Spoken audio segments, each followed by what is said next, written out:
नमस्कार। हिंदी साहित्य विषयक व्याख्यानमाला के अंतर्गत आपका स्वागत है, अभिनंदन है। आज हम चर्चा करेंगे भारतीय लोक साहित्य में स्वतंत्रता संघर्ष इस विषय पर। हम जानते हैं कि आदिकाल से अभिजात्य साहित्य लेखन की एक सशक्त सुदीर्घ परंपरा हमें मिलती है। जब हम भारतीय साहित्य की बात करें तो भारत की अनेक भाषाओं में हम उस साहित्यिक सृजन धर्मिता को, उसकी सशक्त परंपरा को देख पाते हैं। चाहे संस्कृत भाषा हो, हिंदी भाषा हो या देश के अन्य राज्यों में प्रचलित और प्रयोग में आने वाली तमाम वो भाषाएं जिन्हें हम तमिल, तेलुगु, उड़िया, मराठी, गुजराती, पंजाबी इन भाषाओं के रूप में देखते हैं। संविधान की 8वीं अनुसूची में जिन 22 भाषाओं का उल्लेख मिलता है, उनमें भी हम देखें तो साहित्य सृजन की एक सुदीर्घ परंपरा हमें मिलती है, सशक्त परंपरा हमें मिलती है। भारत की प्रत्येक भाषा ने हमें कालजयी अनेक रचनाएं दी हैं। बहुत से विश्व प्रसिद्ध रचनाकार, लेखक, कवि भी दिए हैं। इसलिए भारतीय साहित्य की बात जब हम करते हैं तो उसमें तमाम भारतीय भाषाओं में लिखे गए साहित्य, साहित्यिक विरासत, साहित्यिक रचनाएं, साहित्यकारों के प्रदेय आदि पर विचार करते हैं। किंतु उस अभिजात्य साहित्य की सशक्त सुदीर्घ परंपरा के समानांतर लोक साहित्य की परंपरा भी हमें निरंतर प्रवहमान दिखाई देती है। हर राज्य में लोक के भावों को, मनोभावों को पढ़ते हुए, उनका विश्लेषण करते हुए रचनाकारों ने अनेक प्रकार के साहित्य का सृजन किया है। चाहे वो प्रेरणा साहित्य हो, मूल्य साहित्य हो, सामाजिक सांस्कृतिक संदर्भों से जुड़ा हुआ साहित्य हो, अनेक प्रकार के कृषि संबंधी, खगोल शास्त्र, नक्षत्र विज्ञान, ज्योतिष शास्त्र, जीव विज्ञान, ऐसे न जाने कितने विषयों पर लोक में भी साहित्य सृजन होता रहा। लोक साहित्य के सृजक रचनाकार लोक का अध्ययन करते हैं, गहन गंभीर मनोवैज्ञानिक, मनोविश्लेषणात्मक दृष्टि से विवेचना करते हैं। वो कवि के रूप में कविता सृजन से और गद्यकार के रूप में गद्य सृजन से तमाम तरह के इस लोक साहित्य को समृद्ध और संपन्न भी बनाते हैं। आज़ादी का संघर्ष, स्वतंत्रता का संघर्ष भारतीय अभिजात्य साहित्य में तो मिलता ही है, किंतु लोक में रचित साहित्य में भी प्रचुर मात्रा में मिलता है। भारतेंदु युग हो, द्विवेदी युग हो, छायावाद हो, छायावादोत्तर हिंदी कविता हो, या इन सभी युगों में हम देखें कि नाटक, उपन्यास, कहानियाँ, संस्मरण, रेखाचित्र, यात्रा वृत्तांत आदि, इन सभी में स्वतंत्रता के संघर्ष को अपनी रचना धर्मिता से जोड़कर साहित्यकारों ने अभिव्यक्ति प्रदान की है। हम भारतेंदु स्वयं आज़ादी के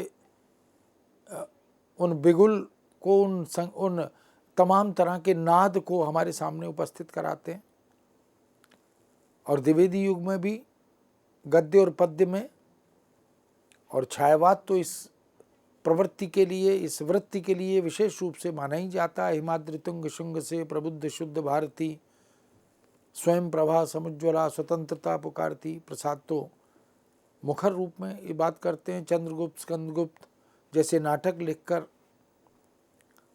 और इसी तरह हम प्रेमचंद की बहुत सी कहानियों में देखें तो स्वतंत्रता संघर्ष के बीज हमें दिखाई देते हैं।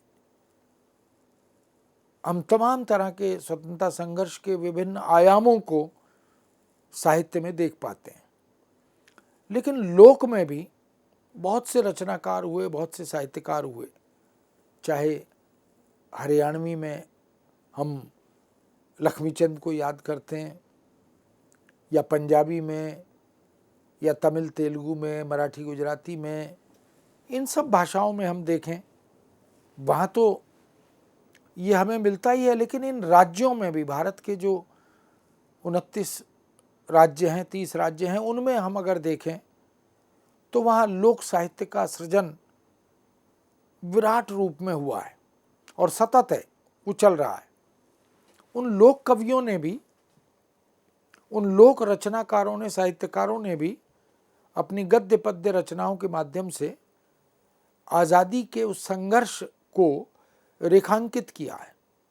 यहाँ तक कि ब्रजभाषा और अवधी भाषा में भी स्वतंत्रता संघर्ष की चेतना या स्वातंत्र्य बोध ये हमें मिलता है। बहुत से लोक साहित्यकारों ने लोक की भाषा को इस प्रकार के स्वातंत्र्य बोध से, स्वातंत्र्य चेतना से जोड़ा है। लोक साहित्य सामान्य जनता के प्रतिरोधों या विचारों को प्रकट करने का एक सशक्त माध्यम है। जैसे आज जनसंचार की दुनिया में हम सोशल मीडिया को देखते हैं, जिसे किसी आधिकारिक औपचारिक मंच की आवश्यकता नहीं है। उस मीडिया में लिखने वाले वह जो कभी पाठक हुआ करते थे वो भी शामिल हैं, और जो पारंपरिक दृष्टि से लिखने वाले सशक्त समर्थ अधिकारी रचनाकार हैं, लेखक हैं, वो भी सोशल मीडिया पर अपनी बात कह रहे हैं। तो सोशल मीडिया जिस तरह से अपने विचारों को, भावों को, प्रतिरोधों को, विरोधों को प्रकट करने का एक सशक्त माध्यम है, ऐसे ही आभिजात्य साहित्य के समानांतर लोक साहित्य भी सामान्य जनता के प्रतिरोधों का, उनकी वैचारिकता को प्रकट करने का एक सशक्त माध्यम बन गया है,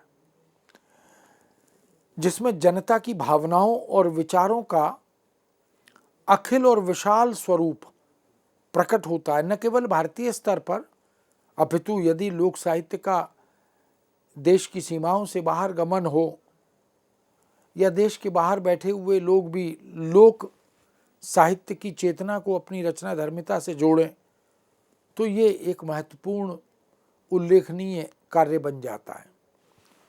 कह सकते हैं कि लोक साहित्य जनता के लिए, जनता के ही द्वारा रचित साहित्य है, जिसमें वह अपने जीवन की वास्तविकताओं का बखान करते हुए शोषण, दमन, अनाचार, अत्याचार के विरुद्ध आवाज उठाता है। तो लोक साहित्य का रचनाकार, लोक साहित्य का सर्जक इन तमाम स्थितियों का यदि विरोध करना हो जो मानवता के विरुद्ध हों, जो सामाजिक अनुशासन और व्यवस्था के विरुद्ध हों, जो शोषण की ओर जाती हों, उनका विरोध, उनके प्रति आक्रोश, उनके प्रति व्यंग्य की भावना, ये इन तमाम लोक साहित्य रचनाकारों की रचना धर्मिता में हम देख सकते हैं। डॉक्टर कृष्णदेव उपाध्याय ने अपनी पुस्तक लोक साहित्य की भूमिका इसके अंतर्गत लिखा भी है कि जिसमें जिस समाज का चित्रण किया गया है वह स्वस्थ, सदाचारी एवं धर्म भीरू है। जिस नीति की प्रतिष्ठा की गई है वह कल्याण मार्ग की ओर ले जाने वाली नीति है। वह मंगलमय पथ की प्रदर्शिका है। जिस धर्म का वर्णन किया गया है वह संसार में शांति तथा प्रेम का संदेश देती है। जिस आर्थिक संगठन का उल्लेख हुआ है वह पीड़ित और दलित मानवता के शोषण के ऊपर अवलंबित नहीं है। जिस राजनीति का दिग्दर्शन कराया गया है वह दलीय संघर्ष और विषाक्त वातावरण से कोसों दूर है। तो हम देख सकते हैं कि जो लोक साहित्य है वो वास्तव में अपनी अलग राह निर्धारित करता है। वह धर्म, समाज और नीति का ऐसा मनोरम चित्रण करता है प्रस्तुत कि इस साहित्य की महत्ता में 4 चांद लग जाते हैं। ये बात उपाध्याय जी ने अपनी पुस्तक में जब लिखी तो उसका विस्तार से सप्रमाण चर्चा करते हुए उन्होंने विश्लेषण भी किया। ये सच है कि धर्म भी, समाज भी, नीति भी, संस्कृति भी, सामाजिक मान्यताएं भी, लोक आस्थाएं, लोक विश्वास, लोक कथाएं, पुरा साहित्य, ये सब कुछ लोक साहित्य का अभिव्यक्ति का उपकरण बनकर, अभिव्यक्ति का साधन बनकर हमारे सामने आते हैं। इतिहास की प्रचुर सामग्री लोक साहित्य में देखने को मिलती है। इसका मतलब है कि इतिहास वह भी लोक साहित्य में अभिव्यक्ति पाता है और तमाम राज्यों के लोक साहित्य को यदि हम देखें तो हम हमारे गौरवशाली अतीत को भी उस साहित्य के माध्यम से देखते हैं। हम उस गौरवशाली अतीत को जब स्मरण करते हैं तो आने वाली विकृतियों के परिप्रेक्ष्य में जब हम देखते हैं तो हम चिंता भी व्यक्त करते हैं। हम कौन थे, क्या हो गए और क्या होंगे। अभी मैथिलीशरण गुप्त ने ये लिखा, इसीलिए लिखा भारत भारती में। तो लोक साहित्य जो है वो सबकी खबर भी लेता है और सबको खबर भी देता है। इसीलिए देश की आज़ादी के संघर्ष का यदि जीता जागता चित्र देखना है तो लोक साहित्य में देख सकते हैं। लोक साहित्यकार लोक से अपनी सामग्री का संग्रह करता है, संकलन करता है, लोगों की मनोवृत्ति का, मनोभावों का मनोवैज्ञानिक दृष्टि से, समाज मनोविज्ञान की दृष्टि से अध्ययन करता है और फिर उन्हें अपनी रचना धर्मिता से जोड़कर विभिन्न गद्य और पद्य की विधाओं में अभिव्यक्ति प्रदान करता है। चाहे वो लोकगीत हों, लोक गाथाएं हों, बहुत से मुहावरे या लोकोक्तियां हों, सूक्तियां ही क्यों ना हों, इन सब में लोक प्रतिबिंबित होता है। ऐसा लगता है कि लोक उन रचनाओं में से झांकता हुआ प्रतीत होता है। अनेक लोक में प्रचलित धुनों को, संगीत को, वाद्य यंत्रों को, गायन शैलियों को, इन सब को भी लोक साहित्यकार अपनी लेखनी से एक नई पहचान देता है। बहुत सी लोक में प्रचलित गाथाएं, बहुत से लोक आस्था और विश्वास, बहुत से अंधविश्वास, ये सब भी लोक साहित्य में व्यक्त होते हैं।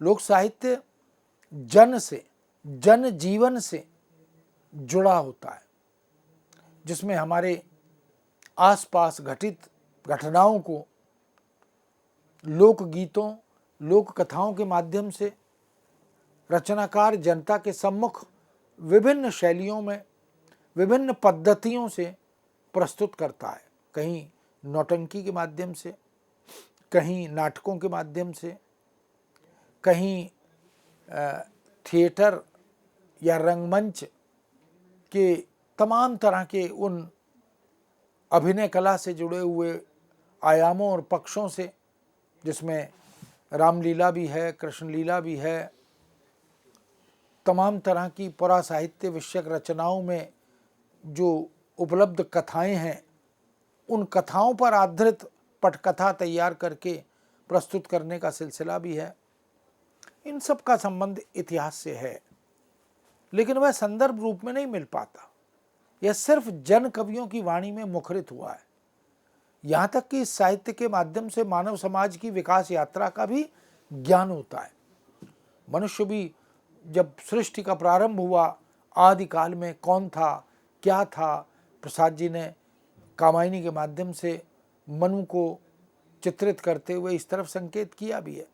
हिमगिरी के उत्तुंग शिखर पर बैठ शिला की शीतल छां, एक पुरुष भीगे नयनों से देख रहा था प्रलय प्रवाह। एक तरल था, एक सरल था, एक ही तत्व की प्रधानता। जब वो कहते हैं ऊपर हिम था, नीचे जल था, एक तरल था, एक सघन, एक तत्व की ही प्रधानता, कहो उसे जड़ या चेतन। तो प्रसाद ने कामायनी में जिस उद्भव और विकास को, मनुष्य की, मानवता की चित्रित किया, उस मानव समाज की विकास यात्रा को लोक साहित्यकारों ने भी बखूबी चित्रित किया। बहुत से हमारे कालजयी महाकाव्यात्मक ग्रंथों से आधार लिया, चाहे रामायण हो, रामचरितमानस हो, या कृष्ण भक्ति की तमाम तरह की रचनाएं हों। इस संदर्भ में डॉक्टर शंकरलाल यादव का कथन बड़ा महत्वपूर्ण है। वो लिखते हैं, विश्व और मानव की रहस्यमय पहेली को सुलझाने के लिए, उसके प्राचीनतम रूप की खोज करने के लिए और उसके यथार्थ स्वरूप को जानने के लिए, जहाँ इतिहास के पृष्ठ मूक शिलालेख और ताम्रपत्र मलिन हो जाते हैं, वहाँ उस तमसाच्छन्न स्थिति में लोक साहित्य ही दिशा निर्देश करता है, समाज का मार्ग प्रशस्त करता है। वस्तुतः इस कथन से यह भी पता लगता है कि लोक साहित्य का सामाजिक, सांस्कृतिक और साहित्यिक महत्व विलक्षण है।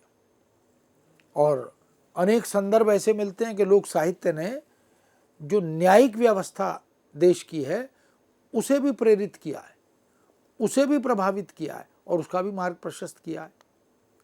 आदिम मानव की आदिम वृत्तियों को जानने का सबसे सरल, सर्वाधिक प्रामाणिक और रोचक साधन या उपाय कोई है तो लोक साहित्य है।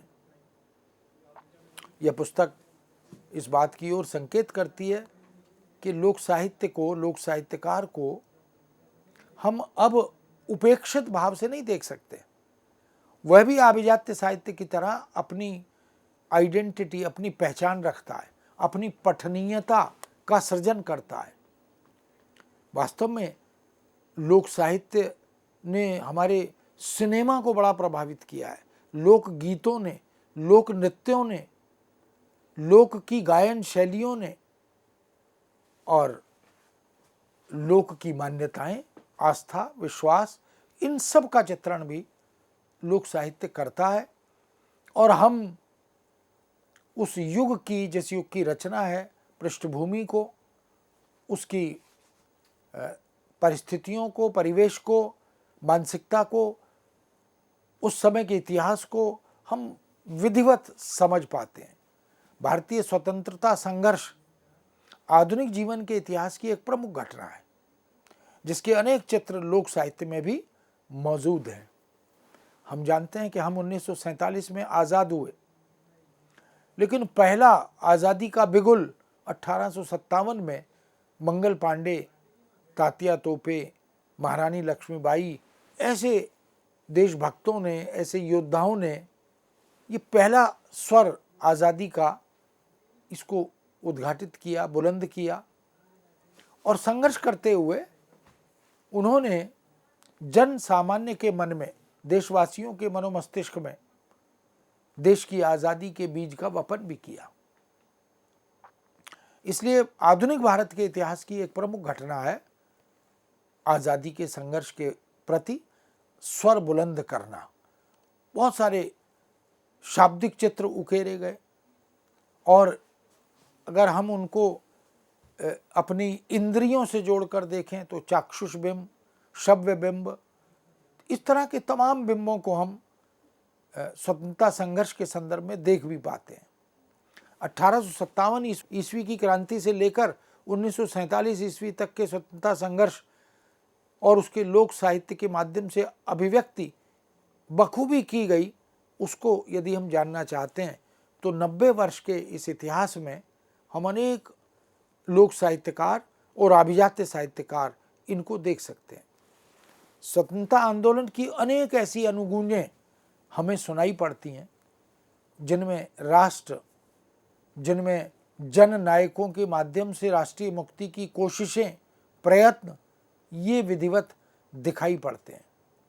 आंदोलन की विभिन्न छवियों, अलग अलग लोक भाषाओं, अवधी, भोजपुरी, मैथिली, ब्रज, खड़ी बोली, इन सबके लोकगीतों और लोक गाथाओं में हम इस आंदोलन की छवियों को, अलग अलग अभिव्यक्तियों को देख पाते हैं। सन 1857 की क्रांति से संबंधित अनेक कथाएं पूरे देश में किसी न किसी रूप में व्याप्त थीं, आज भी हैं। लोकगीतों के माध्यम से स्वतंत्रता संघर्ष का व्यापक इतिहास मुखरित हुआ है।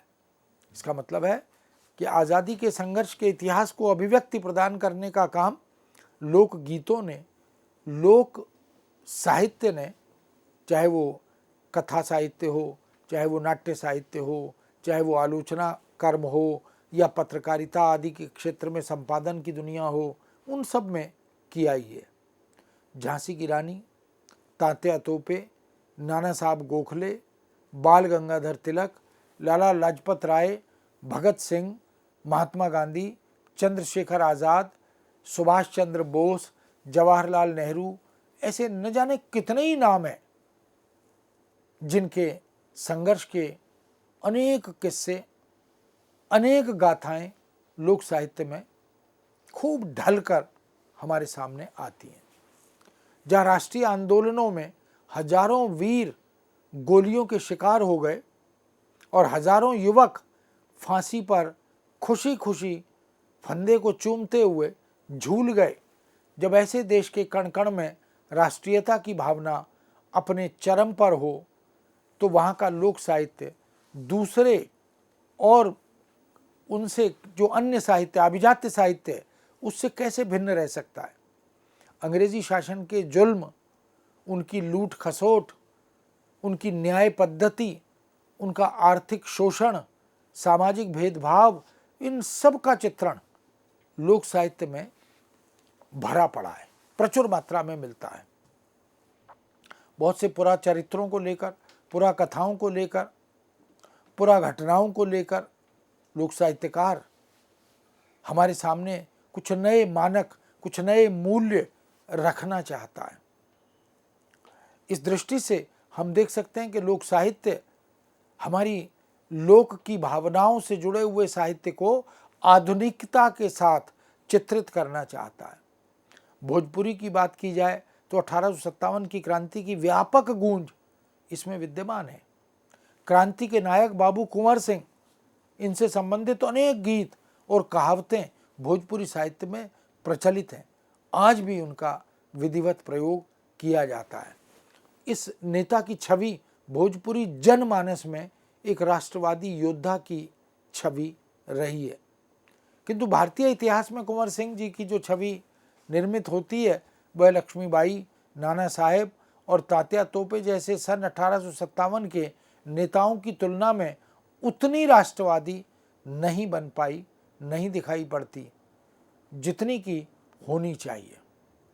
उन पर रचित जन कविताओं को देखते हुए यह पता चलता है कि 57 की क्रांति में राष्ट्र को बचाने के लिए अन्य विद्रोही नेताओं की तरह उन्होंने भी, कुंवर सिंह ने बहादुरी का, चतुराई का परिचय दिया और अंग्रेजों का डट कर मुकाबला किया। इसका अर्थ यह है कि लोक साहित्य को भी हम कमतर करके नहीं आंक सकते। उस साहित्य से जुड़े हुए रचनाकारों ने भी जहां अवसर मिला, जितना अवसर मिला, आज़ादी के इस संघर्ष के स्वर में अपना स्वर मिलाया। जनभाषा में, जन कविताओं में उन्होंने 57 की क्रांति के मंतव्य को, उद्देश्य को, उनके लक्ष्य को चित्रित किया, अभिव्यक्ति प्रदान की। और विद्रोही राजनेताओं की तरह उन्होंने अपनी बहादुरी का परिचय भी दिया, क्योंकि हम जानते हैं कि जब हम परतंत्र थे, गुलाम थे, तो शासक सत्ता के विरुद्ध खड़े होकर आवाज़ देना, बहादुरी का परिचय देना, चतुराई से अंग्रेज़ों का मुकाबला करना, ये उनके गले सहज उतर नहीं रहा था। ऐसे न जाने कितने ही जन आंदोलन और जन चरित्रों का नाम हमारे इतिहास में विद्यमान है, जिनका उल्लेख लोक साहित्य के अलावा अन्यत्र कहीं मिलता नहीं है। ऐसा ही एक गीत भोजपुरी का है जिसमें अंग्रेजों के विरुद्ध संघर्ष का बिगुल फूंकते हुए बाबू कुंवर सिंह लक्ष्मणपुर से आगे बढ़े तो गांव-गांव की तरुणाई जाग उठी। बहोरनपुर, लच्छू टोला, बरसिंगा, सारंगपुर, सुरेमनपुर, गौरा करजा आदि भोजपुरी जनपद के बीच उनके गांव विद्रोह की तरह बहने लगे। जब बड़ल कुंवर दल लक्ष्मणपुर से आगे, पथ गांव गांव तरनाई जागल अनुरागे। जागल बहार बा गांव बहोरनपुर में लच्छू टोला, बार सिंगा सिंगापुर में संग लागल, सुरेमनपुर गौरा अगराइल, धनबाण पहरपुर के उमंग में आइल। आगे करजा जे दद्दा के गुरुद्वारा, जहां समाधि कवि देव राम दुलारा। इस तरह हम देख सकते हैं कि भोजपुरी में बहुत सारे गीत आज़ादी के संघर्ष को अभिव्यक्ति प्रदान करने वाले गीत बन गए। घर घर में, गांव-गांव में, मोहल्लों में इस तरह के गीतों का गायन होने लगा। पूरा जनसमूह इसके साथ जुड़ गया। यही इसकी सफलता का एक सशक्त प्रमाण भी दिखाई देता है। मित्रों, इस विषय को यहाँ विराम देते हैं। पुनः आपके समक्ष उपस्थित होंगे। आज्ञा दीजिए। नमस्कार।